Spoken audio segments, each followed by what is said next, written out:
This is the Adopted Mom Podcast. Adoption may look different for each family, but we need solidarity from other crazy people who took this leap. And that is what we do here. We encourage, we build up, we share the wins and losses. We lean on each other, and we get through this together. Thanks for joining us. Hey everyone, welcome to the Adopted Mom Podcast. This is Season 2, Episode 12, and today I got to sit down with two members of the DCFS Adoption Specialist team. Now, when you think DCFS, usually you're thinking foster care, and the answer is kind of. So a lot of people don't realize that you can do adopt only from foster care, and that's what we did. That's how we adopted both of our sons, and it was through this awesome specialist team through DHS. And Richie, who is the department head of the adoption unit in our Area 1 of Arkansas, DHS, and then Margot is just amazing. And so I had to have them both on the podcast. And so they're both going to talk a little bit about their story of how they got into this field and then what keeps them going, and a little bit of some practical tips on how you can get into this form of adoption. So let's jump right into it. My interview with Richie and Margot. Hello, Margot and Richie. How are you guys doing? Hey, doing good. Thanks for having us on. Yeah, doing well. Absolutely. So, okay, let's just jump right in. Can you tell us a little bit about yourselves and your families and what you do for, spoiler alert, DCFS? I'm married. I've been married for 5 years. Don't have any children. And I'm the adoption supervisor for Area 1, which is consists of 4 counties in Northwest Arkansas. Awesome. I'm Margot. I have been in some way involved with DCFS since 2012.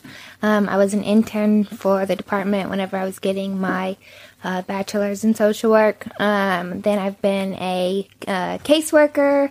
I was a resource worker for several years, and now I am in the adoption unit, helping out the adoption unit. My family, so I'm not married and I don't have any kids, but I think it's a special role. I get to be a foster sister. My mom is a foster parent, and so I have an older sister and a little brother, biologically related to me, but I have lots of brothers and sisters through DCFS. That's so awesome. And Richie, you're not a foster parent, right? I think. Or maybe No, we're not allowed to be foster parents. Oh, gotcha. Okay, I didn't know that actually. We can be open adoptive parents, Gotcha. but we're not allowed to foster. And you know what? Now that I think of it, isn't it true that you guys have to adopt from out of your area? It's recommended, yes. Okay, that's so interesting. Okay, so what about how you got here? So Margot, you got into that a little bit with how you interned with the department. And Richie, were you around back then? I started with DCFS at the end of 2012. Okay. And I was a foster care worker for about a year, and then transitioned to be an adoption specialist and did that for 4 years. And then just coming up on about a year of being the supervisor. Okay. So how long have you two worked together? Well, when I became employed with the department after I graduated, I got his old foster care caseload. So we kind of just missed each other with that unit. And then I switched to the adoption unit back just last year in 2017. Okay. And I remember because you were actually our resource worker for a second. Yeah. We were on the home stretch of our adoption, and Margot became our resource worker. So, but you're an adoption specialist now, which is so much fun. So are you technically her boss then? I am. What? She's your favorite employee, right? No comment on that one. Definitely. Yeah. He's worried the others are listening. That's so awesome. I love it. Okay, so tell us about how you got here. What drove you to want to do this? We can start with you, Richie. So when I was in high school, I actually wanted to adopt. Not then, but when I got older. And so kind of adoption's always been, on my heart to do. the funny thing was, when I was in grad school, I was going for counseling, and I did not want to work with kids because I enjoyed kids so much. And when I was there, one of the things that we had to do was we had to, for our practicum, which is where we do counseling with real clients and stuff, and I wasn't getting anyone. And kind of just selfishly, I got this case of these 3 kids in just kind of a horrific situation that they were going through. And they offered it to me, and, you know, I just said yes because I needed hours. Mm-hmm. And then bam, right after that, I get another case with another little girl. And so I kind of started wondering if that was the direction that I was being pulled into. And then kind of right after that, I get this job, but it actually worked with my grad school, where I was kind of a school counselor within the Springdale school districts, and I was working with troubled youth. And so it just kind of pushed me in that role, and I loved it. I loved working with the youth. And right after that, I did that for about 2 years, and I decided to apply with DCFS.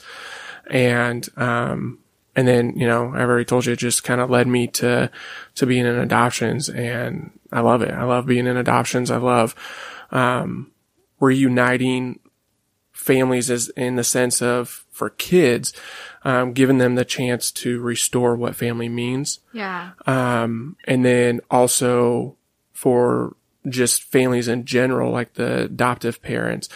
Some of the best stories are of families that couldn't have kids and had tried, and for the longest time, and, you know, became an open adoptive home.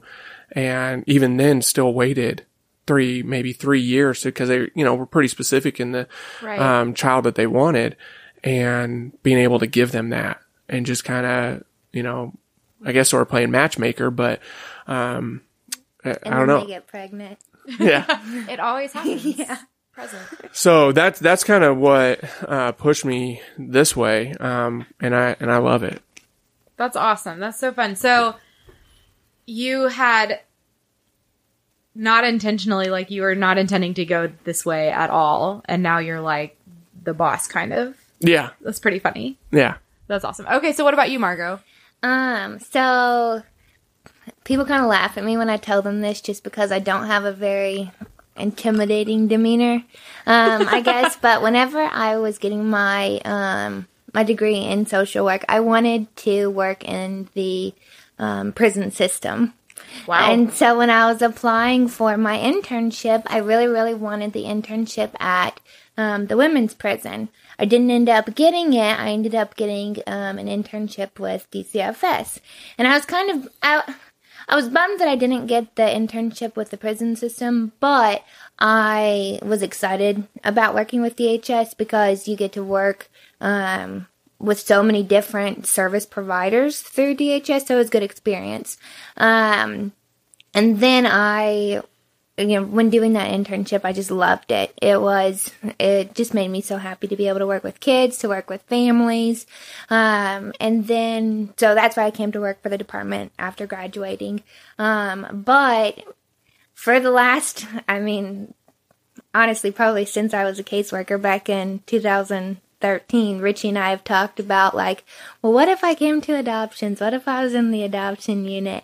Because adoption is something, I know we talked about this back at the Project Zero event, but adoption is something that throughout my whole life has always just been celebrated, and very, like, it's been the normal for my family, because both my mom and my dad were adopted. And it made no impact on, how I was related to my grandparents or anything, my extended family. Like, it made absolutely no impact that we weren't biologically related. And so I have always been, like, looking forward to working for the adoption unit with DCFS, because I think that I can relate to children and relate to families who want to go, or who want to have that that different family dynamic that's not, the traditional biological family, but it is just as much of a family, and it's so celebrated and it's so special through adoption. So I love being in the adoption unit because now I get to kind of play a part in bringing families together through adoption, like how my family was brought together through adoption. Yeah. Oh, that's so cool. So how many, forever days do you guys get to go to in a year? You probably get to go to a lot more than me. Back when I was a resource worker, it was really special whenever families would invite us to their adoptions and to, I have this one little girl, you had her on your show, Kennedy. Oh, yeah. Yeah, so I was her caseworker, and I always get a notification on my Facebook whenever it's been a year since we call it her adoptiversary. But yeah, so just different stuff like that. It's always really awesome whenever families include you in the adoption celebrations of their family. But I haven't been to one in a while. What about you? I guess as the supervisor, you might not. Yeah, I don't have really cases anymore. I will say that just last month, right at about a month ago, I did an adoption for a little girl. She's a teenager now, and this one was pretty cool because it came full circle. I was her caseworker when they first came into foster care. And, through just a lot of trauma that she had, it took her 5 years to get adopted. Wow. And so she's had multiple caseworkers, even a couple adoption specialists. And then when it came back, we ended up losing one of our adoption specialists. And so I kind of took over the case again. And this was before I became the supervisor. And, but then I held on to it and, was able to finalize that adoption.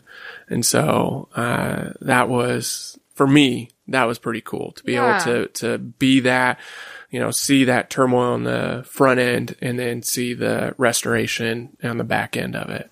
Gosh, that's so rewarding, I bet. So do you miss it, having just the cases like what Margot does now? Yes. It's, I get pulled into a lot of meetings now, phone conferences and stuff like that. And, don't get to do the home visits where you get to see the kids as much, and develop that relationship. And that's kind of what I miss that part of it. I will brag about Margot just a little bit because, her not having a caseload, has really allowed us to utilize her in different ways. One, her expertise in resource, when we have situations where we have relative custody adoptions. And so she's able to assist us in trying to get those families licensed. But really, she has kind of been our go-to person with a girl that is in a residential facility right now. Her goal is adoption. But Margot's been the one that's been able to, on a weekly basis, take her out on passes. Wow. Took her to the movies last week. Yeah, fun. And, so been able to do a lot of those things for this girl. And I think the coolest part is been able to develop a relationship with her to where someone that she can trust, someone that, she can count on that's going to be there on a weekly basis, and take her to do things. We've got a kind of a sort of a fun event for our teens this Saturday where it's a basketball game, a Razorback basketball game. And, on the way up here, I asked Margot if she'd be the one to pick her up and take her to the game and drop her off because they just have been able to develop that relationship. I think that that's, something that is very much needed with a lot of our teens that are in residential facilities. They need someone that they can count on. Yeah. That's what I was gonna say back to you about that.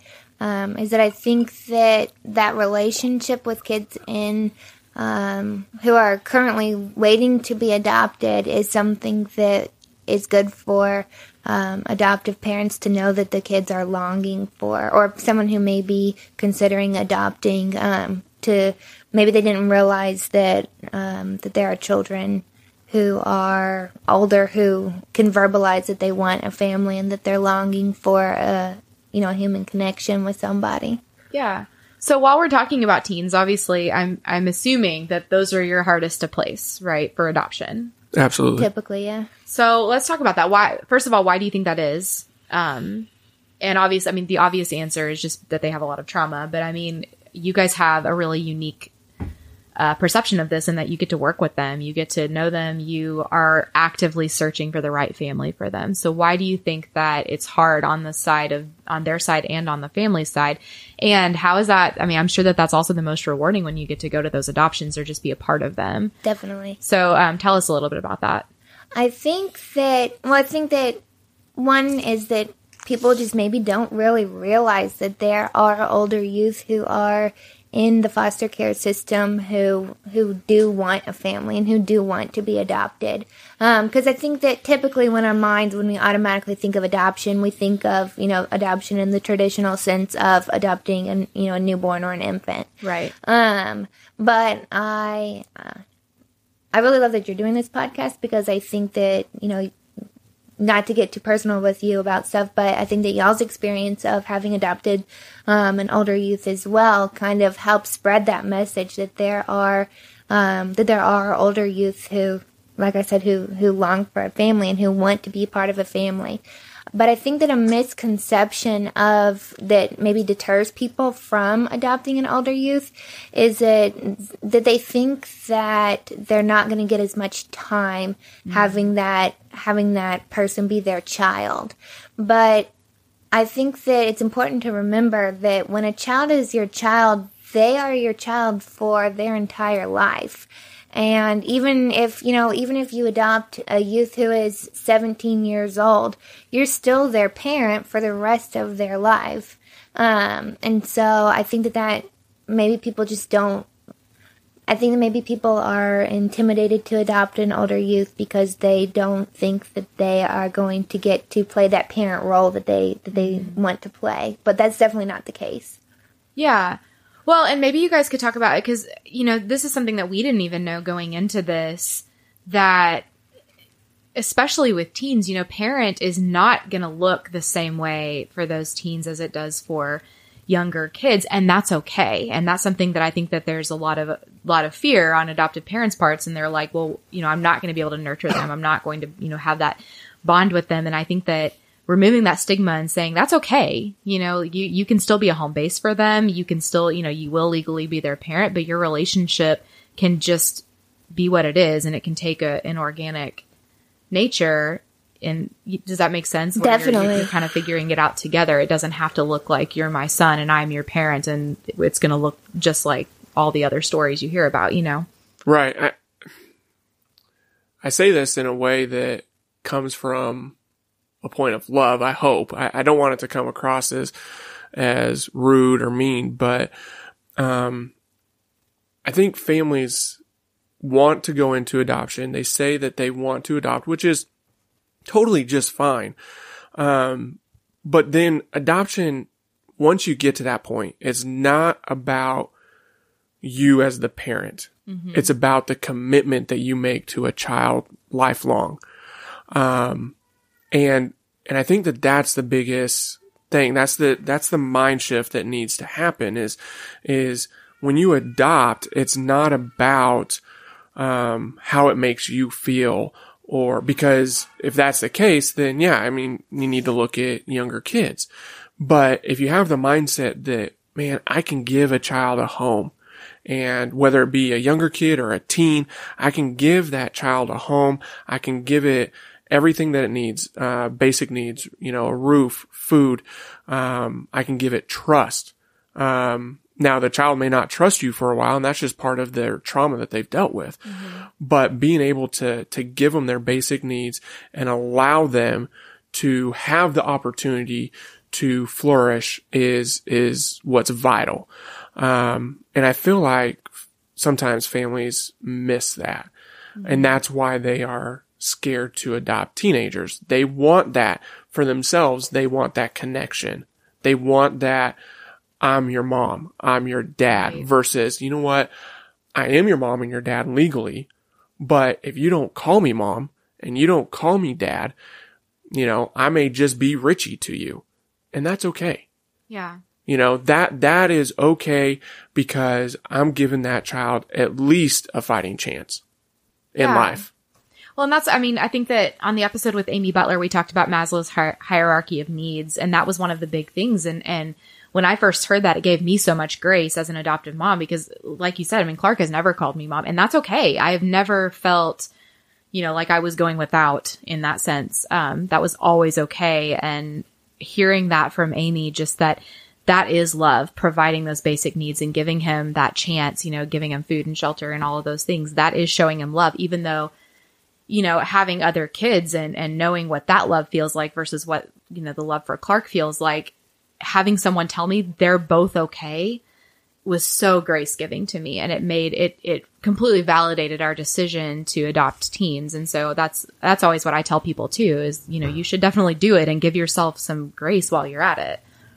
Absolutely. I think that when people are, and you kind of touched on this, Richie, I think that when people are looking to adopt, if you're looking to adopt from the foster care system, it's really important that you recognize that you're doing this for the child. You're not really doing this for yourself. Mm-hmm. And it's, if you've always wanted to be a mom or you've always wanted to be a dad, and that's your motivating factor for adopting from foster care, then that's totally okay. But you really need to consider the fact that it's not about what this child is going to fulfill in you. It's what you can fulfill for that child, and you're going to get rewarded from that, but that's not what you need to be expecting from the adoption. Mm-hmm. Absolutely. I think and that's something I had to learn early on too. So I think that's a good lesson to tell people up front, is just, this is not about you. And I think that while that's humbling, it was so necessary in my case. But I think that you provided an excellent transition. So why don't you guys kind of walk us through the process of adopting through foster care? And I say this with the caveat, when we were in our training, we were taught, saying foster to adopt is not really PC anymore, understandably so, because when you enter the system as a foster parent, your goal is reunification. These kids, 100%. You want these kids to go back to their families. And so, but what we're talking about today is adoption, and you can adopt, just like we did, you can open as an adopt-only home. Mm-hmm. So what would you say is the best way to describe that instead of saying foster to adopt? The term? Oh, go ahead. Whenever I talk to groups, like training groups, I say it's kind of a dual track system. Mm-hmm. You've got adoption and you've got foster, right? And if you open up as foster, then you need to be committed 110% to reunification. I am under the belief that these children need to be with their families, mm-hmm. Their biological families. Now, that doesn't happen all the time. And hopefully DHS, we are providing the right services to make that happen. But you have to have that mindset that it's reunification until TPR actually occurs. Mm-hmm. And then from that point, if you have the opportunity to adopt the child that's in your home, then it transitions to adoption. But it's a dual track, because in the state of Arkansas, we do have, in the foster system, your goal for that child is reunification, but you do have a concurrent goal of adoption. Mm-hmm. But reunification's first. And so you get that opportunity to adopt after TPR, then we will go down that track. TPR being termination of parental rights, sorry. But that is how that process works. But it is instead of foster to adopt, because to me, that gives the mindset of my end game is adoption. So I'm going to do everything I can to try to get that adoption, versus I'll tell you this. We had a family, and I kind of talked about this when we had that Project Zero, banquet thing, is we had a family who wanted a baby for the longest time. They opened up, they couldn't have kids. They wanted a baby, and they were open for like 4 years, and every baby that came in their home they supported reunification, and the child went back home, which is kind of crazy because that doesn't happen very much. Like, it doesn't happen that every child that you've had in your home would go back to reunification. And so they came to me, they talked to me, and I said, look, we don't really have babies in adoption unless it's a foster parent adoption. Right. And I talked to them about maybe the sibling group. It was at the time like a 11 or 10, maybe a 12 and 11-year-old type of thing. And they thought about it. We did disclosure. Kids got placed, and the family as a whole is thriving.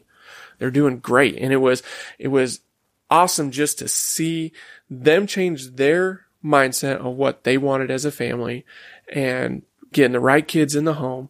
And they're doing great. And I love seeing that. I love seeing families that just say, you know what? It's not about me adopting a baby, but it's about me giving, life to these two kids because they have had failed pre-adoptive placements in the past. Wow. They were in the foster care system for like 7 years. And so just being able to give that to them, through that family, I think is fantastic. And I will preach that all the time because that family got it. That family understood. Yeah. And I think so cool.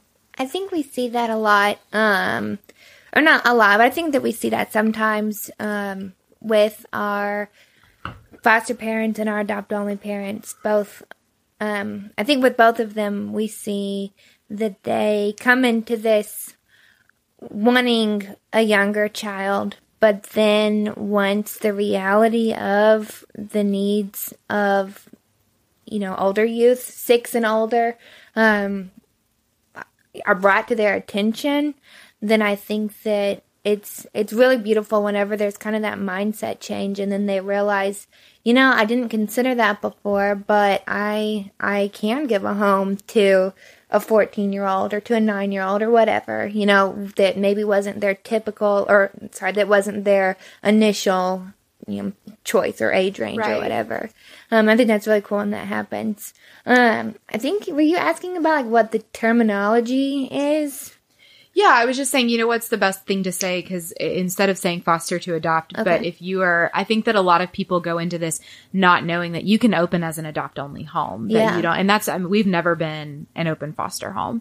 And we'll get into this in a minute, even though the training is the same, so we could switch over. I think it's just like a button you guys click, basically, from what I hear. Not to simplify your jobs or anything. But yeah, I think we were told it was concurrent planning was the better term. But I wanted you guys to talk about how, it's okay to open as an adopt-only home. Yeah. It's okay to know what your goals are for your family. So in the resource, the terminology that I always used with my families was an adopt-only home. Mm-hmm. And I don't know if that's statewide that they use that term. They may call it an adoptive home or, adoptive services or something like that. I don't know. But up in Area 1 on, for my homes that came into this knowing that their goal was to adopt, which there's definitely something admirable to me about foster parents who want to foster, but then on the other hand, about adoptive parents who they don't want to try to play the system and, sabotage reunification like sometimes happens, So I admire an adoptive family who knows what they want to do. They know that they are getting into this because they want to provide a forever home to a child who has been in the foster care system.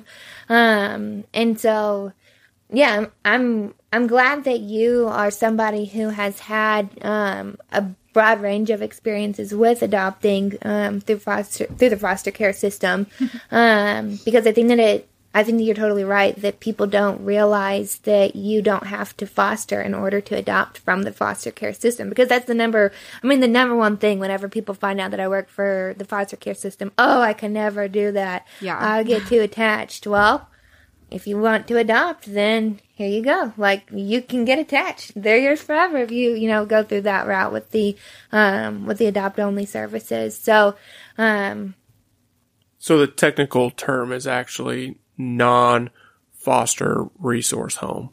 Non-foster resource home. Wow. That is the technical term. I'm going to stick that on my resume. Yeah. For real. Oh, that's awesome. So, okay. So say I mean, this is obviously not a hypothetical, but say I am a family and we want to adopt, we want to open as an adopt-only home. What does that process look like from beginning to end? I'll let you guys choose who gets to answer that question. So I'll let Margot go first because she's done resource, and then I'll take over as the next step. Sounds good. So if you are a family and you want to adopt from the foster care system, then you go on your computer and go to www.fosterarkansas.org and you fill out the online inquiry. Then that is going to kickstart your application process. From there, your application process is virtually the same as someone who is opening as a home to foster children. Like you had said before, the training is the same type of training. It's 30 hours of pride training. The home study is it's the safe home study, the nationally recognized home study for fostering and adoption. A lot of agencies use the safe home study, so it's the same. Right.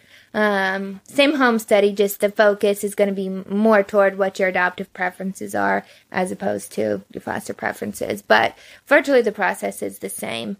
And while I don't mean to interrupt, but you had said Arkansas, and I wanted to note that pretty much across the states, it's going to look pretty similar. I mean, there's going to be a few variances. If you're in, Texas opening as a foster home, it might be a little bit different, but it's going to look pretty similar, right? Right. So each state agency or county agency, however that state's, child welfare system works, has slightly different, licensing criteria and, lengths of training and things of that nature. But generally speaking, the process is in place to ensure the safety and welfare of children placed into your home, and then to ensure that the family is prepared to bring a child into their home who has experienced trauma and, experienced some sort of child maltreatment or been a part of the child welfare system for whatever reason. So the process, I'm one of I feel like another thing that you hear really often is that the process takes way too long. And I'm not saying that people should, or the government agency should be dragging their feet to try to make the process take longer or take an unnecessary amount of time. But I think that something that families don't always consider while they're in the application process is that just because you don't see something happening doesn't mean that there aren't things happening, like regarding your application. And even if you feel like DHS is sitting on your application, then there's an opportunity for you and your family to prepare yourselves even better for a child to come into your home. So, there's so much stuff that you can do while you're in the application process, while you're waiting, that maybe DHS isn't requiring you to do, but that's going to benefit you, your family, and the children that you bring into your home. So some things like that, like, I encourage my families while they're waiting, because I know that it's frustrating and I know that they're ready to open. And I love that people are so eager to get open, because more homes for kids, that's exactly what we want. Right. But while you're waiting to get open, you can read different books on foster parent or, on adopting from the foster care system. You can listen to podcasts, from other adoptive moms. You can attend support groups. I mean, adoptive moms are not going to, kick you out of their support group if you haven't adopted yet, if you're looking into the journey. But there's just so many things that you can do to prepare yourself and to prepare your home. I mean, everything from stocking up on clothing, toiletries, things of that nature, preparing your bio kids for the arrival of new children into the home. I think that that is a process that's oftentimes overlooked during, the excitement of opening your home and getting licensed and getting everything ready, is that foster families and adoptive families don't take into consideration how the process is going to affect the children in their home. Because if you bring a child into your home who has experienced some sort of trauma, then your child, the children that you already have in your home, are going to likely be exposed to hearing about certain types of abuse and neglect that your child might not be fully prepared to comprehend if you didn't really explain to them what the foster care system was. Right. That's a good point. And so I think that during the process, I can see that it's frustrating when you don't think that something's happening, but with, regarding moving your application along. But I think that you can really use that time to your benefit in order to prepare your home and to prepare your family. And you can, pray for that child that you're waiting for. You don't have to pray for them by name. You might not know who they are yet. But there's so many things spiritually and mentally for yourself and emotionally for yourself, and, physically for your home that you can be doing that DHS isn't going to require you to do, but it's going to make that transition for that child into your home so much easier for you and your family and that child. Yeah, no, that's an awesome point. And I've heard that. I've heard something similar from families that adopt internationally. They have that long waiting gap, and people encourage them to find something to do, to sell t-shirts or, something to help their adoption along, just to take up that space in your mind so you're not getting anxious. So I love that. Mm-hmm. And, that wait is at best similar to a private or international adoption. So it's not out of the norm to wait. And I think that's important for people to remember. Hey guys, we'll get back to my interview with Richie and Margot in just a second, but I wanted to take a minute and remind you about our amazing sponsor right now, which is a book called Those 3 Words by Christine Bauer. It's her memoir about being a birth mom, and those 3 words being you are pregnant. It's such an amazing read, and you can find it now. It's out and available, woohoo, on Amazon. If you just go to Amazon and search those 3 words, or I link directly to it in my show notes at theadoptivemompodcast.com. You're definitely going to want to check this out. It's a great read. So that being said, let's get back to the show. So Richie, once you get to the part where, your home is open as an adopt-only home, what happens then? So say you're waiting. What can people do instead of just sitting there? Right. So DCFS has a partnership with Project Zero, and they're an agency that just really comes alongside of us and will do kind of what we call matching events. And they organize it, which is great because we don't have a lot of the time to try to organize these type of events, but they do like a Disney extravaganza. Around Christmas time, they have the Candyland Christmas. There's just a multitude of different events that they do throughout the year. And we call them matching events because, the adoption specialist will bring the waiting kids. And by waiting, what I mean is they had, the parental rights terminated. And so they're waiting. We will bring those kids to this event. And then, any family that is an adoptive family that is actually open, will be there. And what we do is it's not set up like a pet shop, because that's kind of the mentality that it kind of comes across. But we do these fun events so that the kids really don't know what's going on. Like the Disney extravaganza, it's just the kids are running around crazy doing tons of different just activities and different things.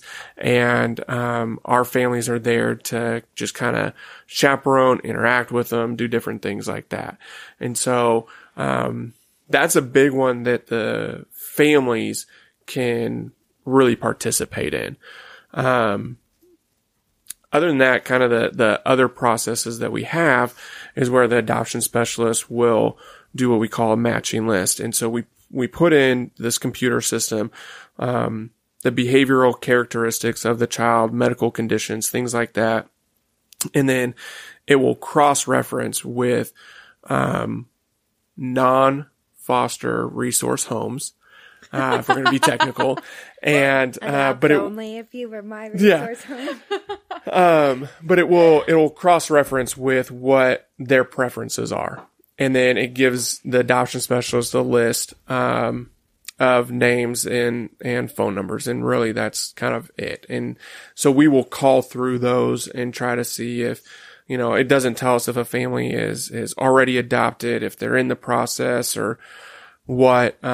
It just kind of spits out a list for us. And so it may be 10 families, it may be 150 families. It just depends on the characteristics and ages and preferences that the family wants, and if it matches up with the child.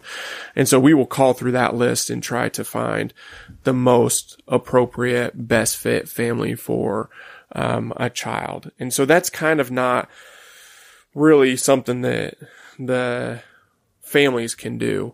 They can't participate in that. One of the things that I tell families is to email me, maybe about once a month, and just, cause we get kids that come across our desk, and, I can't remember every family that we have.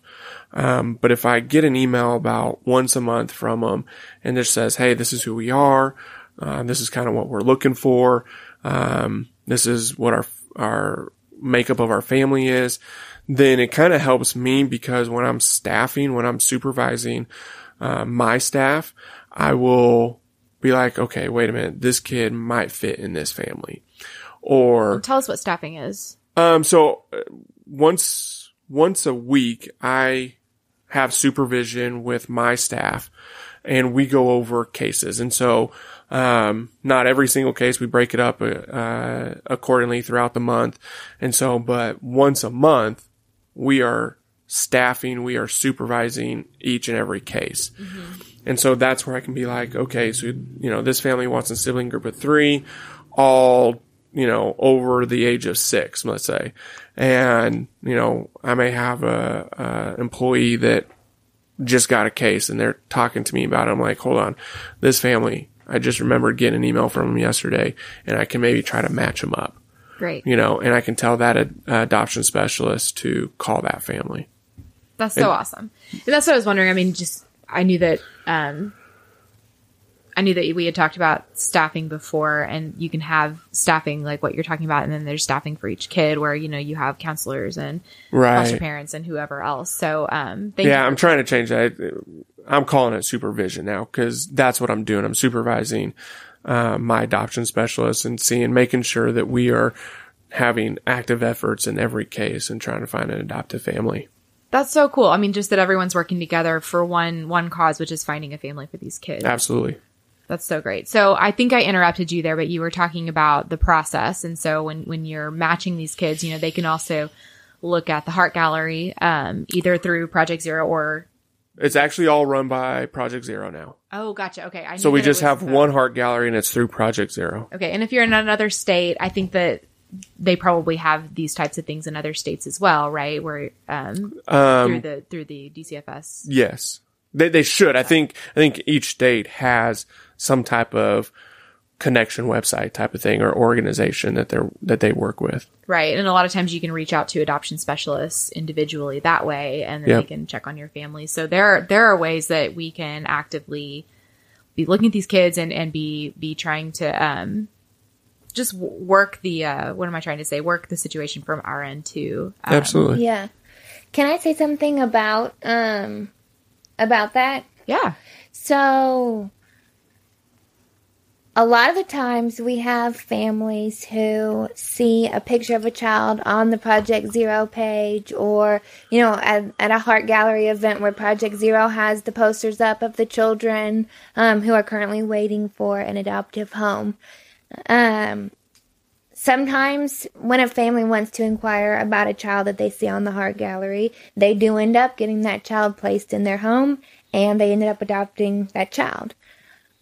Oftentimes, what I've seen happen is a family who had maybe not considered adoption. They maybe someone shared a Facebook post about a waiting kid, or they were at a church event and they saw the Heart Gallery there, or just different ways that you can be exposed to the Project Zero Heart Gallery. What I've seen end up happening is a family will be brought into the adopting process through foster care. They'll be brought. Let me start over. What I've seen happen a lot of the times is families who maybe hadn't considered adopting from foster care prior to seeing that child's picture. That child's picture draws them into the process. Mm-hmm. But that child maybe gets placed with another family, or, they end up getting adopted by another family. And so that initial family is really upset that they didn't get to adopt the child that they, originally sought after. But what I've seen happen so many times is that child helped raise awareness for the magnitude of the number of children who are waiting in foster care. And so that got that family to apply, that got that family to open up as an adoptive home or a non-foster resource family home.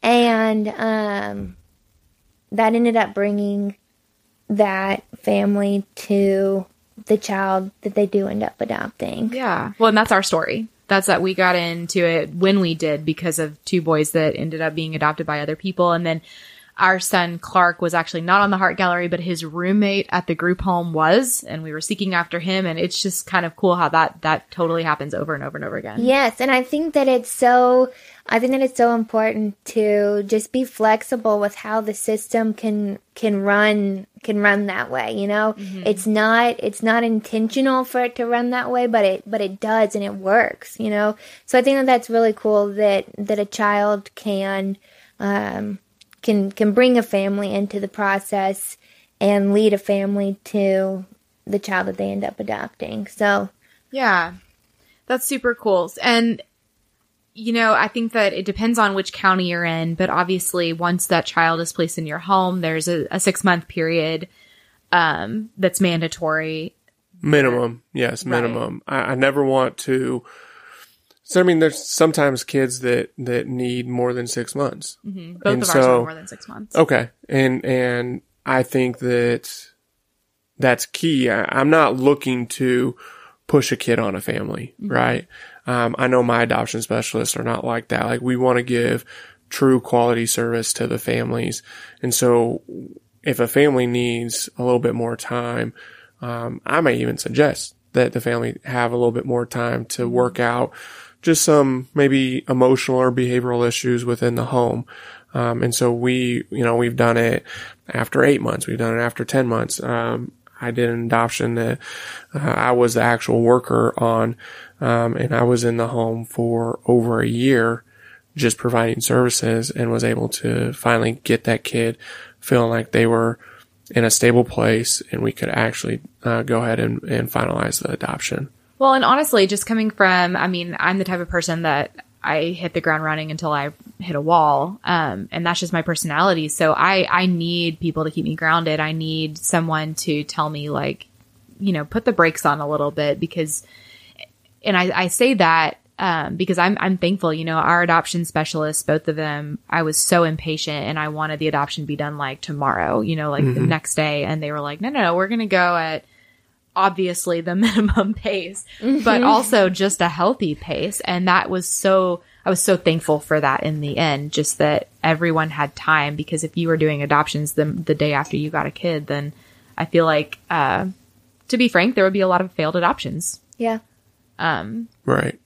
And, while we're being frank, I'm going to change the subject a little bit here. So I think that neither of you are naive to the things that get said about DHS or just the system in general. Best system ever, right? Yeah.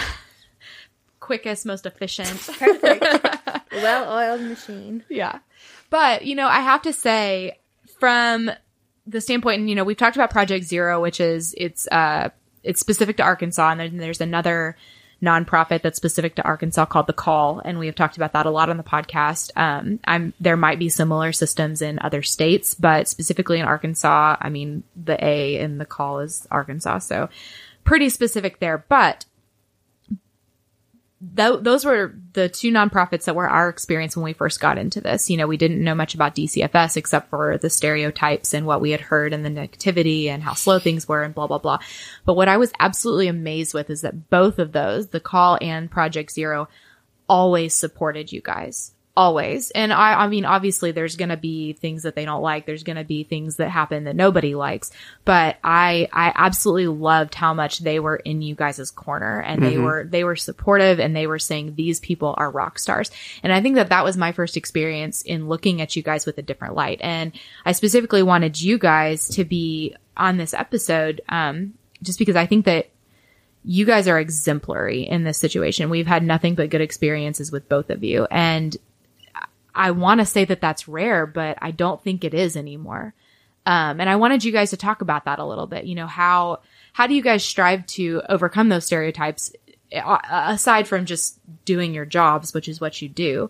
But like I said, you guys aren't naive. You know what is said, and what do you guys do? What are you guys forced to do to combat those things? Whew, that's a lot of questions. That is. And I will say we do have a really good relationship both with The Call and Project Zero, and very appreciative of both of those organizations. Like I said, with Project Zero, if it wasn't for them, I mean, we would not have the events, the matching events to try to match kids with families, to the same extent.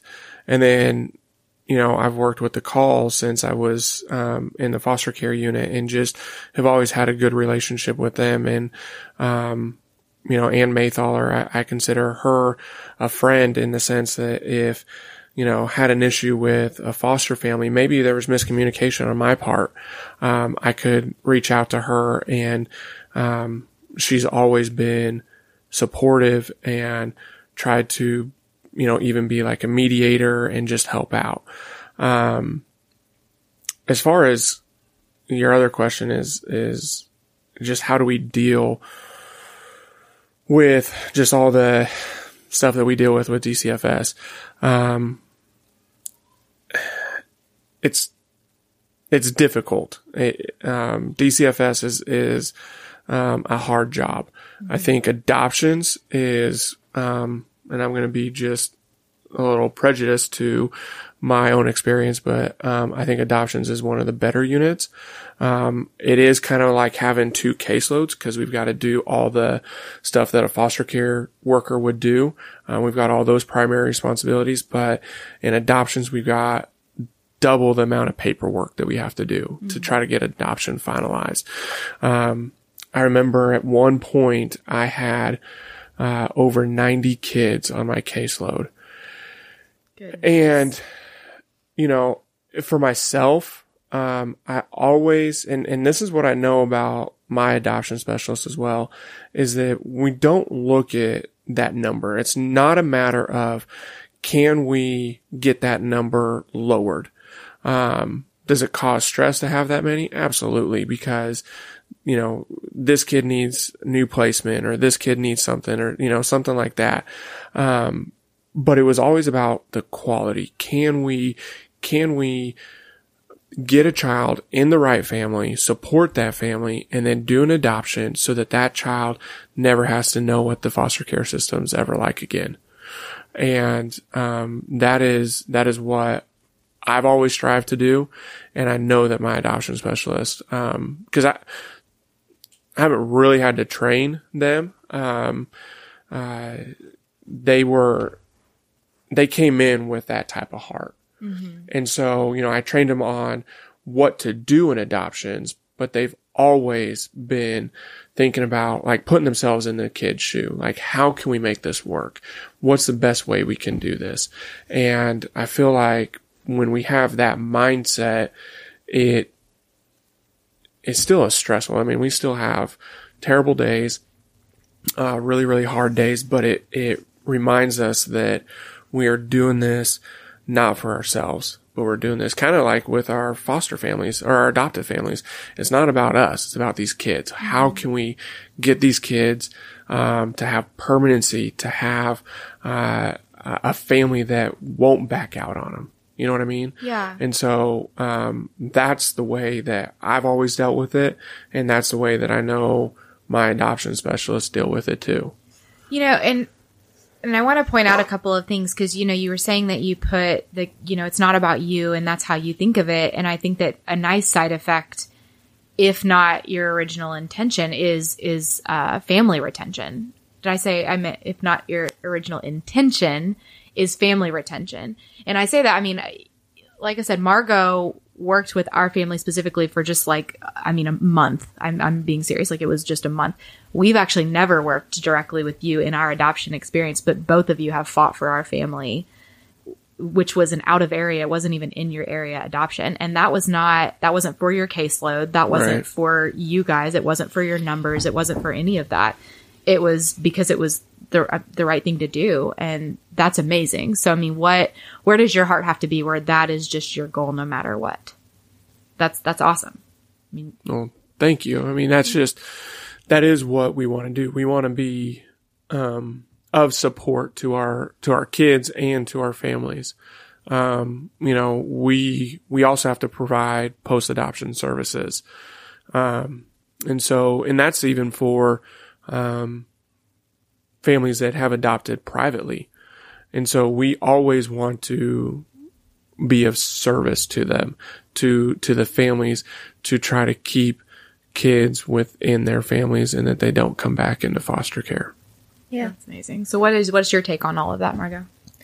Something that I really want society in general to know, is that whenever you share a negative experience about a caseworker or about a experience that you had in the foster care system, I think that it's important that you ask yourself the purpose of sharing that experience.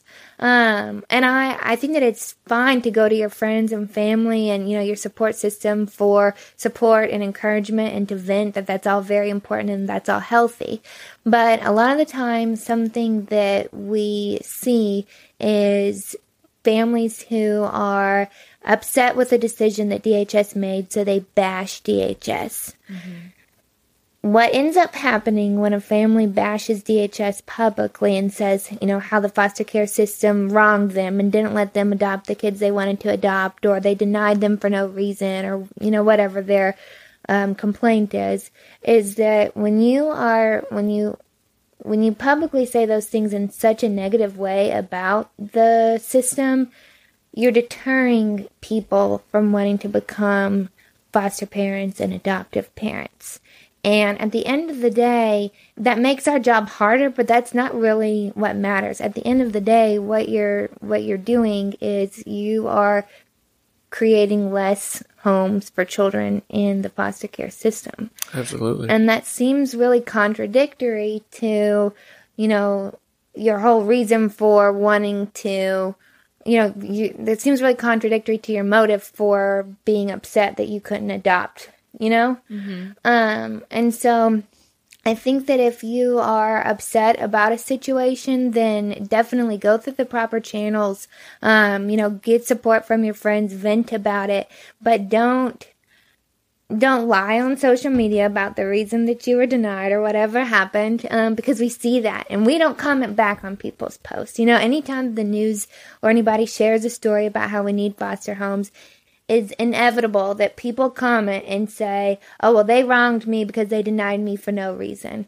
When, we see those comments and we know that you didn't get denied for no reason, but we're going to protect your confidentiality anyway. And we're going to keep our mouth shut and we're not going to say anything, and we can't defend the department, and we're not going to, because that's not, what we're setting out to do. We're not setting out to ruin anybody's reputation or anything like that.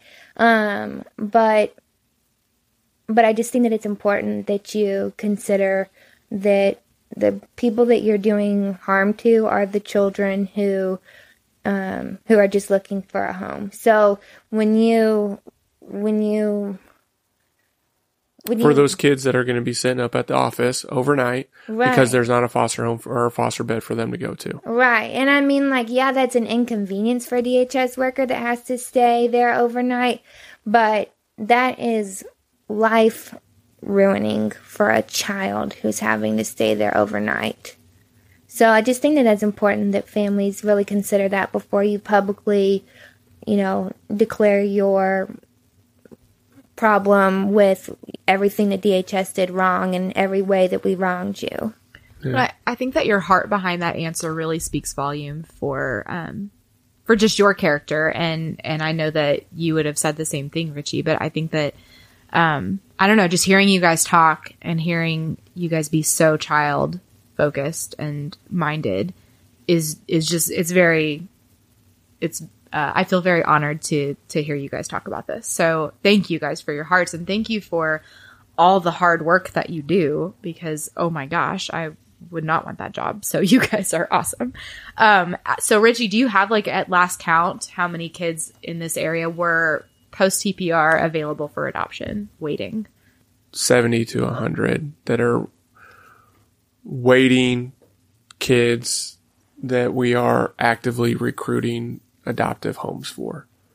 That's a lot. That's a lot. For, like, a small, like, square mile. I mean, overall, that's a lot. It is. Yeah.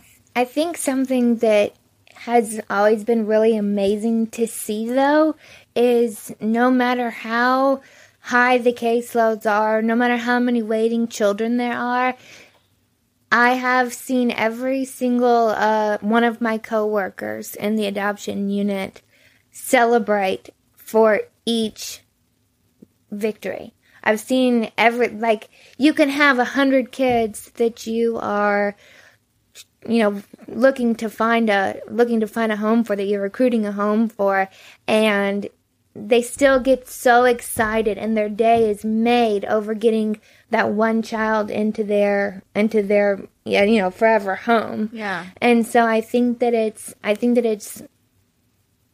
really wonderful, and I want to express that we get to celebrate that because of people like you, Alex, and people like, any of the other adoptive moms and, parents who are listening to this. We get to celebrate because of you. We get to celebrate because of your decision. And that's awesome. We get to be a team together, and y'all make our day when you get to have your family completed. We love to see that just as much as you guys love to have it happen to y'all and to your family. Yeah, it's true. That's so neat. So, okay, before we get into, like, our closing questions, we did have a Facebook question. So, let's see here. I'm trying to figure out how to phrase this. So what do you guys have to say, or what are some advice that you have for adoptive families that have teens in their home who want to be adopted, quote, want to be adopted, but then they continue close contact with biological parents via Facebook or something like that, even though the rights have been terminated? So I think that it's really important that anybody who is adopting, whether it be through the foster care system or through private adoption or internationally, that you remember that your gain is happening because of a loss that child had to experience. Mm-hmm. And I think that the magnitude of that is something that we can't let it get lost on us. So a child can have complex feelings about the fact that they love their foster parents or their adoptive parents, and also still love their bio mom, and also still, miss their bio dad. And maybe those bio parents really hurt them. Maybe the maltreatment was substantial. Maybe they were neglected. But that child is still allowed to feel a connection with the person that gave them life and that raised them for many years, or didn't raise them. But as humans, our hearts are so big that we are able to love so many people. And so I think that we need to allow the children that are being adopted through foster care to feel that too. I think that it's important that we encourage them, that it's okay to miss your bio mom. I know that you are able to love your bio mom and also love me, as your adoptive mom. Now, I think that there are circumstances where maybe the safety of the child comes into jeopardy with certain contact like that. I think that needs to be handled on a case-by-case basis, with therapeutic intervention if possible, or, with the caseworker or, another professional who knows the whole situation in the background of the story. So that statement's, that's a general statement. But generally speaking, I think that if a child, an older youth, if a teenager still loves their bio parents and still wants to have that contact, then that's okay. That's okay. The child has room in their heart to love multiple people. It's not a competition. Yeah. That's good. I think Margot's right. It's case by case situation. There's a reason why parental rights were terminated. The child could not return safely for whatever reasons.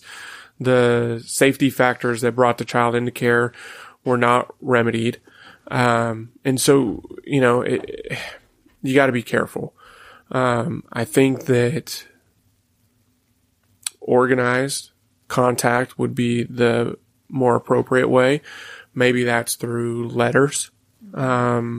Maybe it's through supervised visits, or even just phone calls, randomly. Now I wouldn't go out and just start doing those things. If you know for a fact that the parents are not in a good place and they're still maybe using drugs or whatever it may be, then, you don't want to have that child, because that could be a trigger for the child. Mm-hmm. So you don't want that child to start having that contact and then regress in your home. I think that you need to just kind of weigh it out. Now, I have a family who adopted a teenager, and the kid, didn't even want to change his name, didn't want to change his last name, and the family was supportive of it. Great family, love the family.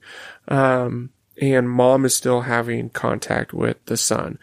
Mom still has her issues, quite a bit, and, has come around to some of the teenagers, sporting events and stuff. And the teenager and the mom still have contact via telephone, social media, stuff like that. And so it's caused turmoil in the family, but the family also realizes that even though the child does better when he doesn't talk to mom, personally, he's not getting away from her either. Mm. And if they force it, then he may run to her. And so, they have tried to build a relationship with the mom that, they're not calling the cops every time she shows up to, one of his sporting events or something like that, because it's not helping him either. Right. At that point. So they really try to be in control of what that contact looks like. And I think that it's still difficult for them. And, I talk to them frequently and just, offer support. There's nothing I can do at this point, just really kind of being a listening ear for them, but allowing them to do that, or allowing their son to do that, I think is the best scenario for right now. Yeah, that's awesome. I think that's a good answer for both of you guys. So if you guys are ready, we can kind of do some lightning round closing questions. Okay. You guys good with that? Yes. So first of all, why this route with adoption? You know, there's like they're like big three choices: international, private, or foster care. Why this one? I don't know. I didn't know, to be honest with you. Not that it's a competition, but I mean, you guys obviously have a very specific passion for this. So, so one, private adoptions, you need to be a licensed social worker. I'm not. Mm-hmm. And then two, I honestly didn't even know DHS did adoptions when I was just kind of naive and didn't know anything. In fact, I remember when I was in my new worker training, with one of our local adoption specialists at the time. She's not with us anymore. I was just talking to her and I asked her what, she was going to be doing. And she said adoptions. And I was like dumbfounded. I was just like, wait, you can be an adoption specialist in DHS? Like, I want to do that. And so, obviously I told my story, but in about a year's time, that's what I ended up doing. And so I like the fact that we are able to, help kids that are in their worst situations. International adoptions, they are in tough situations too, right? Maybe even sometimes worse just because of, I've heard some of the stories of some of the kids in these third world countries and where there's, a lot of war and stuff like that. But these kids are local. These kids are in our community that are dealing with really difficult situations. So, and the other thing too was when I was in high school and I wanted to adopt, I always wanted to adopt in the States. Because a lot of people adopt outside of the States, do international adoptions and stuff. And I always said that there was kids here within the States. I didn't even really know if it was in my community. I was oblivious to anyone in my school that was in foster care. I didn't know anyone that was really adopted or anything. But I just knew that there was kids here in the United States, kind of in my back door, or backyard that needed to be adopted. And so, I guess that's kind of the reason why I went down this road. Yeah. And I like, that's a good, journey story. So Margot, why should families choose?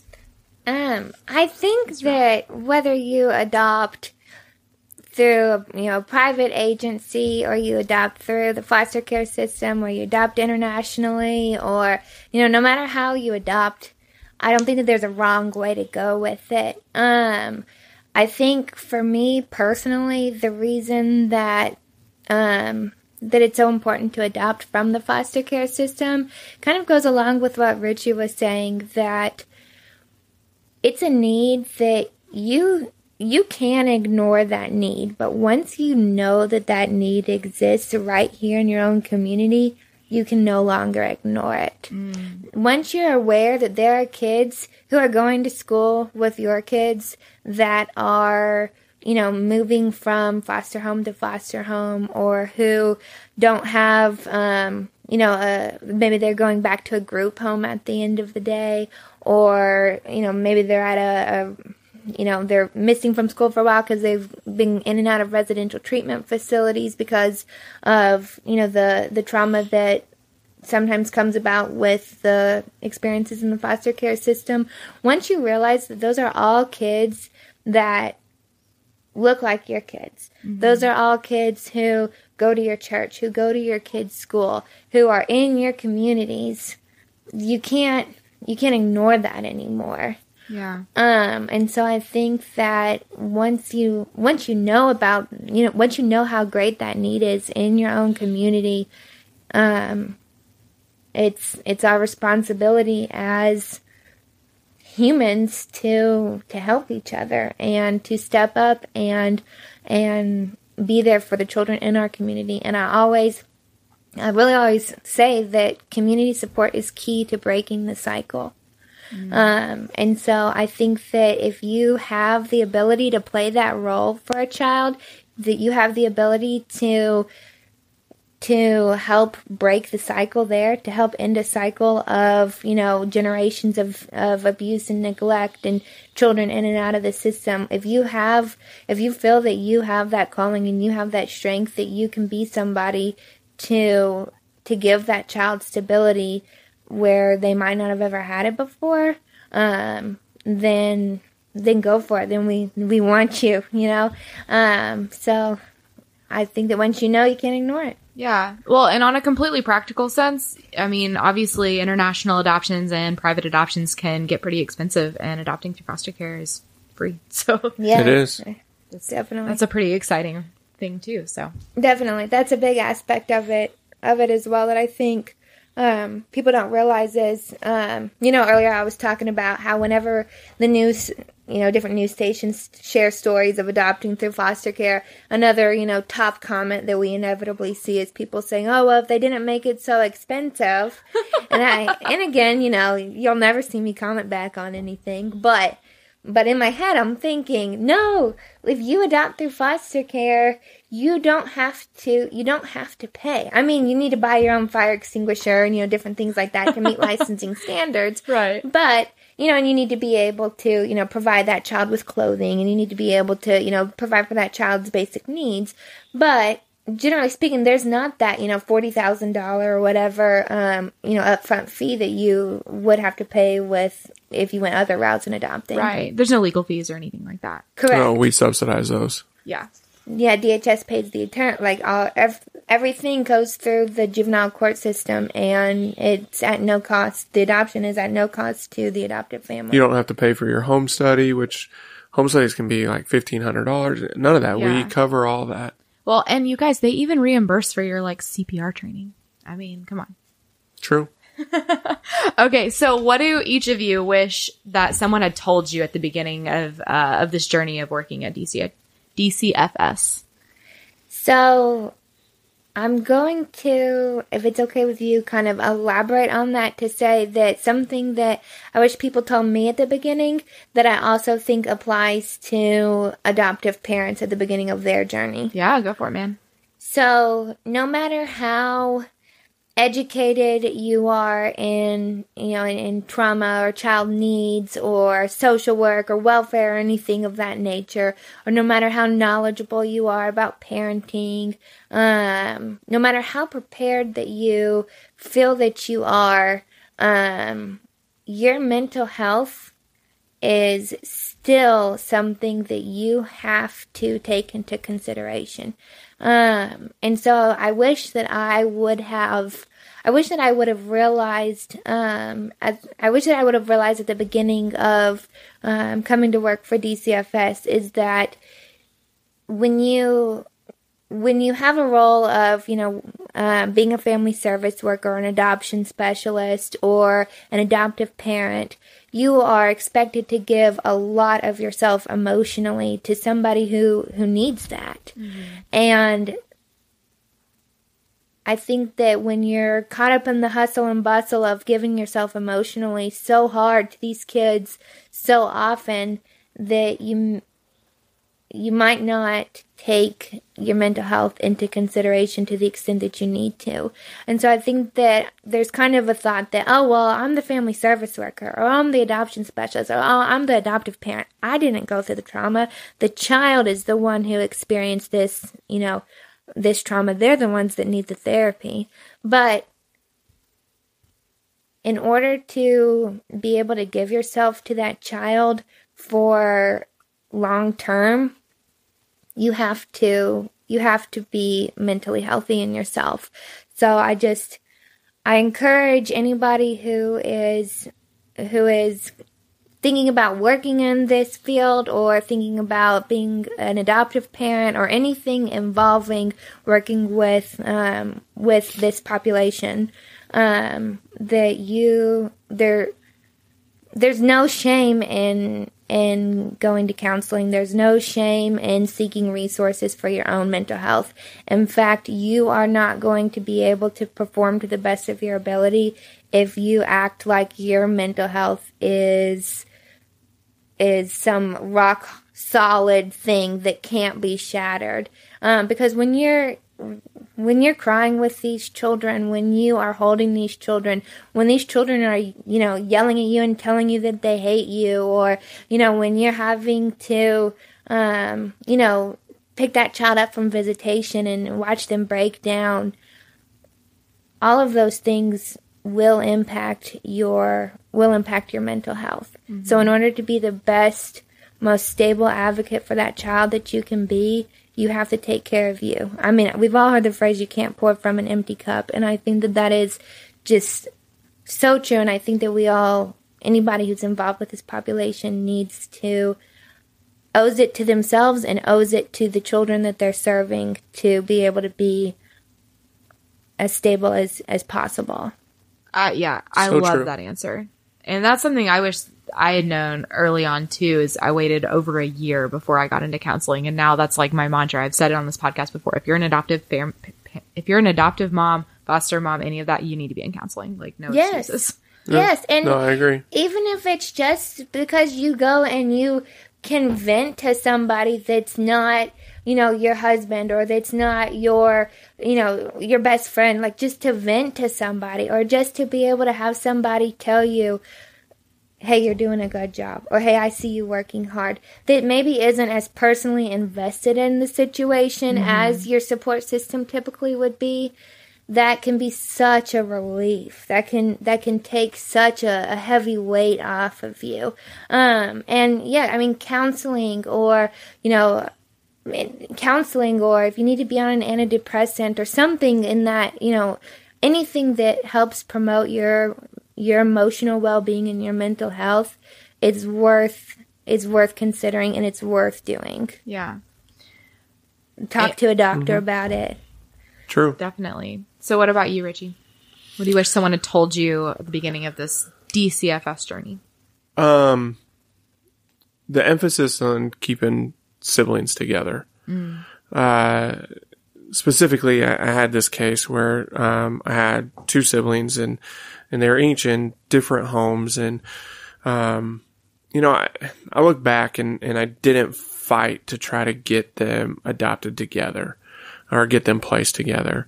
And I mean, they're going to be well taken care of. They're going to be just fine. I'm not worried about safety concerns or anything like that. But I just didn't know. I looked at it from a new person, from the lens of, you know what, that kid is doing so good in that home, and this kid's doing so good in their home. We shouldn't mess that up. Like, they've got good homes. Versus what research says is that siblings need to be placed together when they're in out-of-home placements, because, especially when they're adopted, because that is possibly their only kinship to each other. And when they become teenagers, they are going to wonder where their true biological family is. And the research shows that if they are with their siblings, then they don't look for family as much. There's less runaways. They do better in school. They do better in post high school education. Just there's overwhelming stats about that stuff. And so I wish I knew that more, so I could have, I guess, fought for my kids, my siblings more. Yeah. And that's the biggest thing for me. Yeah. I think that's a good one. I think that's a good point, that I don't think that I wasn't aware of that either initially coming to work for DHS, is that sibling bonds are so important, because children use that sibling bond as part of their identity. Mm-hmm. I mean, just at the very beginning of this podcast, when you asked me to tell you about myself, I told you about all my brothers and sisters. I mean, sibling bonds are part of our identity. So I agree with Richie, when it is possible to keep siblings together, then that's a lifelong bond that we should encourage and promote. And that bond is longer than the adoptive parent-child bond. Definitely. Okay, so what is something that each of you wish you had done differently? And it can't be the same one, Richie. You can go first. So Richie and I were talking about this one last week whenever we were reading over the questions. So I think that for me, something that I have learned to cope with over the last several years that I've been with DHS is that I would always think to myself, oh, I should have done that, or I should have done this, or oh, I didn't do that, or oh, I wish I would have done it that way. And so I've had to work really hard to be content with where I'm at now, as far as my role in the department, and as far as the things that I've helped achieve for families in the department. So for me personally, I don't know that there is anything that I would change, because when I look at where I am now and the kids who I have a relationship with still, that I was the caseworker for 4 years ago, I feel like if I would have done something differently, I might not have that. Or, the kids who I don't have a relationship anymore because I helped them get adopted, so they don't need me anymore, and I love that, Yeah. So I think that for me, I think that I'm content with how I've done things so far. And I hope that nobody listening to this thinks oh, well, you messed up our blah, blah, blah. So, if I didn't return your call soon enough or something, I'm really sorry. But as far as the big picture goes, I'm happy with the goals that I've helped kids achieve and that I've helped families achieve. Yeah. Well, you're a pretty quick call returner, so you're good there. Thank you. What about you, Richie? For myself, it's more so just kind of more of a system thing. I loved working with families. Even though I love doing adoptions, I really did enjoy working the 1 year that I worked in foster care and working with families. I wish I would have had more time to give to my families. Because I felt like there are times when families just needed, their hand held or taken to, an AA meeting or something like that. And you're putting out fires here and you're putting out fires there, and you didn't have that time. And, that really bothered me that first year really bad. I actually lost a lot of sleep because I would just wake up and I'd think about these families. And it was a big struggle. And so if I could do it over again, and I don't know if I could do it over again, I would still be in the same situation. I was working 12 hours a day, 5 days a week. There wasn't any other time I could give. But if I could just do it over again, it would be, I don't know, try harder with those families. Because even though I'm in adoptions, I'm so big on reunification.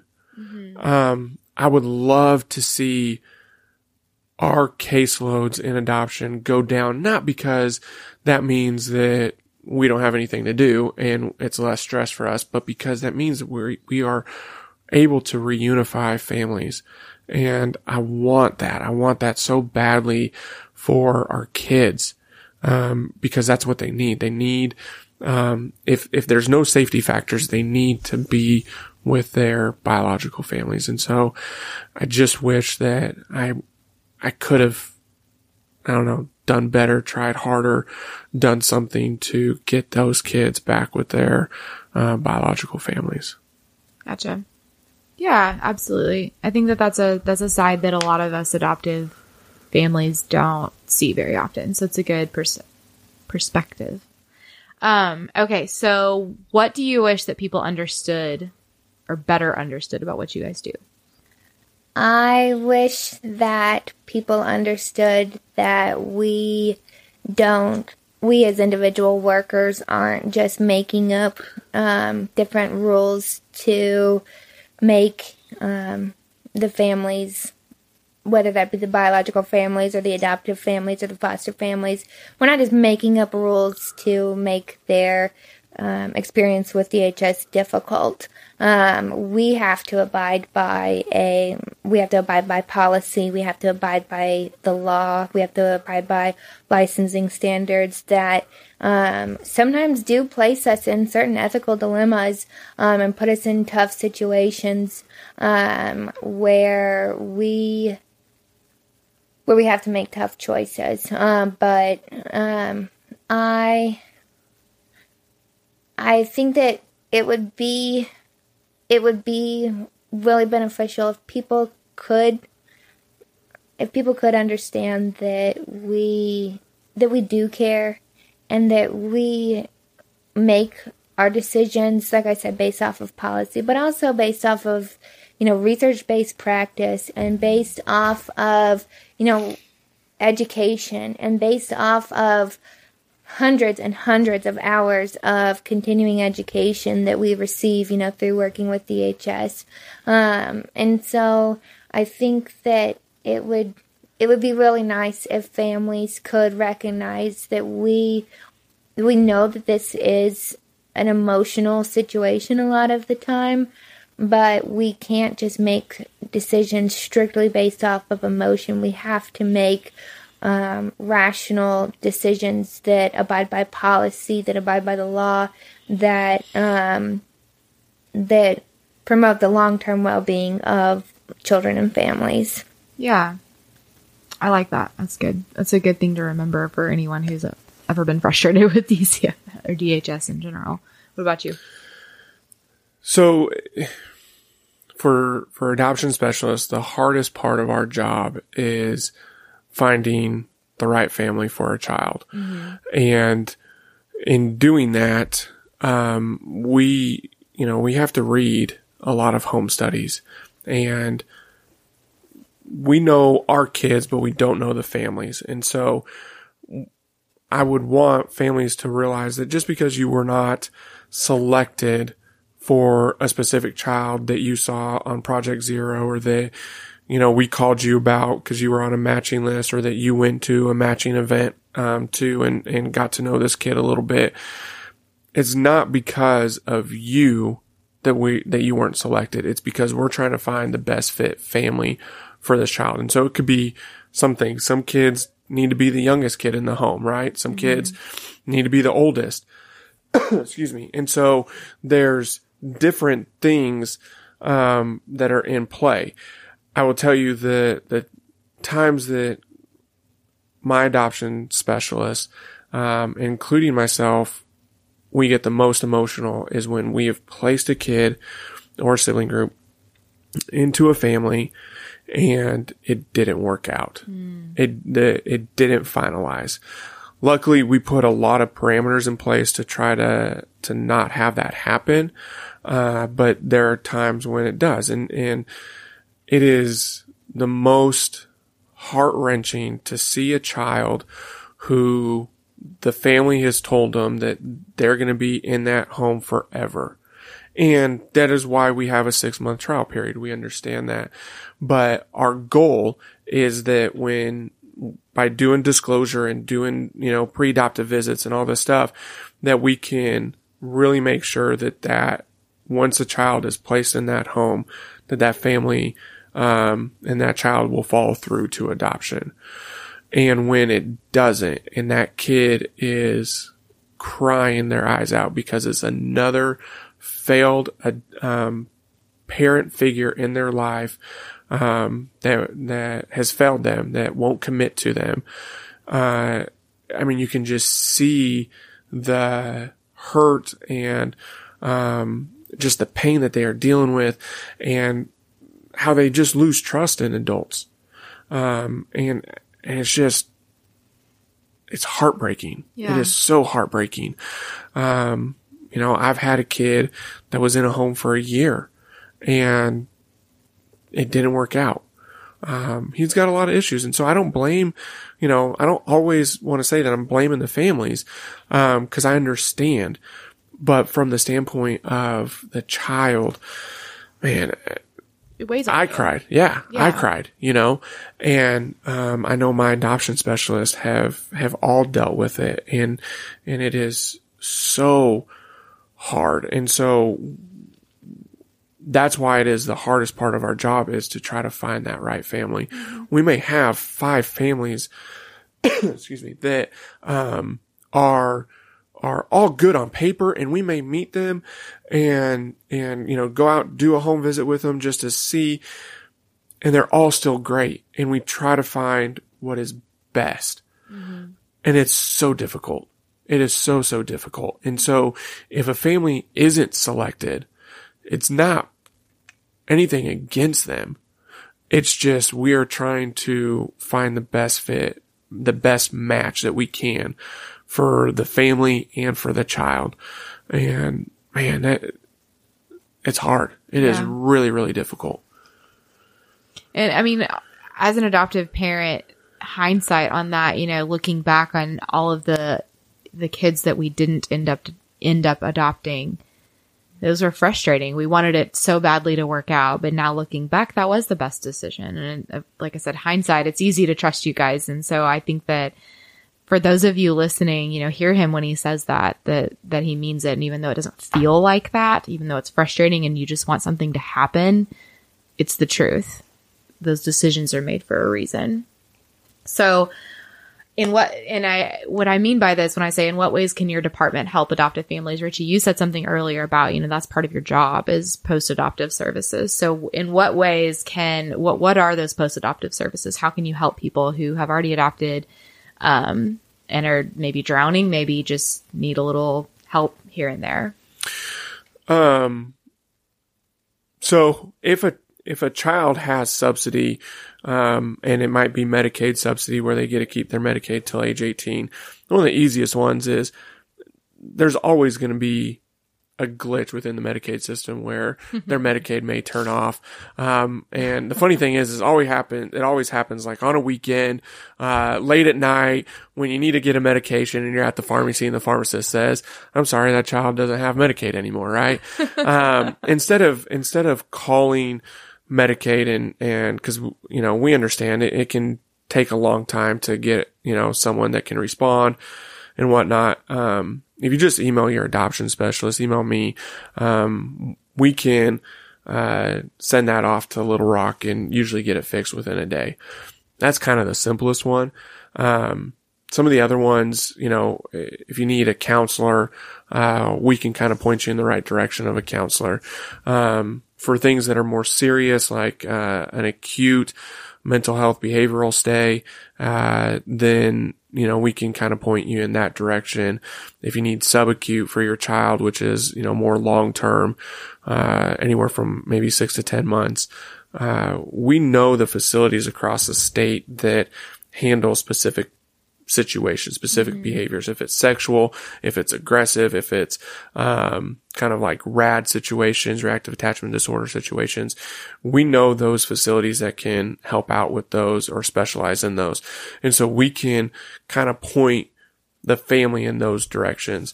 The reason why I say point in the directions is because we no longer have custody of the child. The adoptive family does. Mm-hmm. And so we can't do the paperwork. We can't do the referral. We can't transport the child there. But we can help. We can provide those services.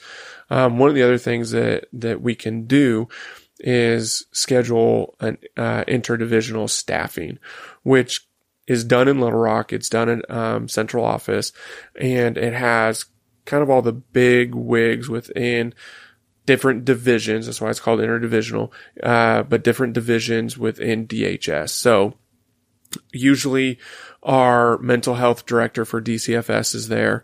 We get child psychologists or child psychiatrists actually from, UAMS that are there. Beacon Options, which is kind of the sort of, assessment sort of piece for Medicaid kind of, and they'll be there. And so we get, our director of education for DCFS. So it's this big round table of people, and we just present this case, and the adoptive parents are a part of it. And we as a group try to say, you know what, maybe this situation or this service can be best fit for that family. And we just try to talk to them and help them out and try to resolve the issue that's at hand. Because, I've been a part of those, and we've had the psychiatrists, look at the child's medication, go, this is a lot of medication for this kid. Mm-hmm. And we pull, they're right there. And so they can pull up the kid's, medication history and go, it looks like the previous psychiatrists were trying to just figure out what the right medication was. Let's do this. Let's try this and go down that route. Or, you know what? Let's get a full psychological assessment on the child. And so, they'll point us in that direction, just to try to help out. And so we can do a lot of those services, and it doesn't consist of us doing home visits anymore or anything like that. It's really us trying to provide as much assistance to the family to prevent the child coming back into foster care, because that is the absolute last thing we want to do. And so we just want to try to make that family whole and strong again. Awesome. So last thing, and if you guys could do it in what's your one sentence piece of advice or encouragement to adopted families? Allow yourself to change your mind. Be open to the possibility of going into this, having expectations, and then having those expectations completely crushed, but getting something better, something else, something that you didn't know that you wanted, that you needed, and that makes your family whole. I like it. What about you, Richie? Don't sacrifice your family to try to adopt a child. And what I mean by that is your family, you and your spouse still need time away for each other. You need to be able to do a date night, date weekend, maybe a week-long vacation for the two of you, because you guys are a united front for your family. And just because you bring in a foster child into your home, you still need that. It's healthy to do that. I've seen over and over and over families that stop doing those type of things, and they, anytime you stop doing those things, you are going to create some type of division within your own marriage. And if your marriage has a lot of cracks in it, the kids can see that. Mm-hmm. And so make sure that you are setting time aside to have that healthy marriage. Oh, that's such a good one. Yeah, I kind of want to change my answer now. Utilize your support system. Definitely. That's a good one. Utilize your support system and allow people to help you, because recognize that people love to help other people. So if somebody offers to bring you dinner, or if somebody offers to babysit, or if somebody, anything in any way that provides support to you, take them up on that. Mm-hmm. Neither one of those were one sentence from either one of us. I know. I gave 2 paragraphs. It's good. It's fine. That was good. Just cut it and use what you want to use. No cutting necessary. You guys are great. I'm so thankful that you took the time to sit down with me. And I will link to any links that we talked about, or notes or books or anything like that. And I'll link to you guys' social media accounts so we can put faces to names, right? Cool. Sure. All right. Thanks, guys. Thank you.